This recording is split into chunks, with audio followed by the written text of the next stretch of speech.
Want to save $1,000 in just 30 days? It's easier than you think. With a few simple strategies, you can reach your savings goal without completely overhauling your life. Let's break it down step by step. Step 1. Track your spending. Before you can save, you need to know where your money is going. Use a budgeting app like Mint or an app, or simply write down your expenses for a week. Identify areas where you can cut back. Step 2. Cut unnecessary subscriptions. That gym membership you never use?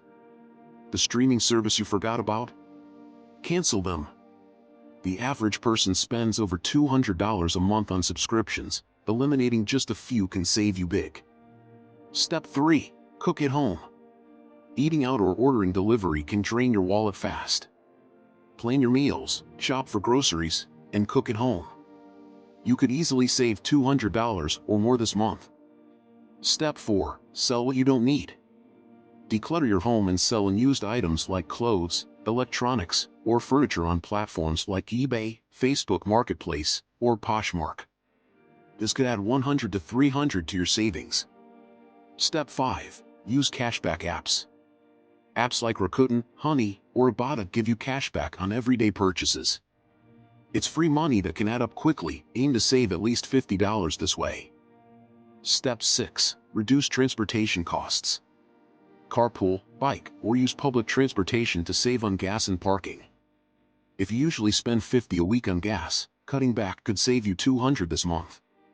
Step 7. Avoid impulse purchases. Stick to a shopping list and avoid unnecessary spending.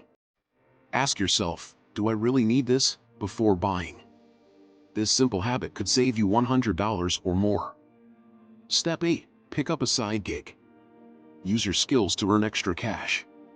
Freelance, babysit, walk dogs, or deliver food with apps like DoorDash or Uber Eats. Even an extra $100 to $200 a week can get you closer to your goal. Step 9. Automate your savings. Set up an automatic transfer of $33 a day, or $250 a week, into a separate savings account. Out of sight, out of mind, this ensures you stay on track. Step 10. Stay accountable. Track your progress daily or weekly. Celebrate small wins to stay motivated. Remember, saving $1,000 in 30 days is all about consistency and discipline. And there you have it, 10 simple steps to save $1,000 in 30 days. Whether you're saving for an emergency fund, a vacation, or a big purchase, these tips will help you reach your goal faster than you thought possible. Which step are you starting with? Let us know in the comments below.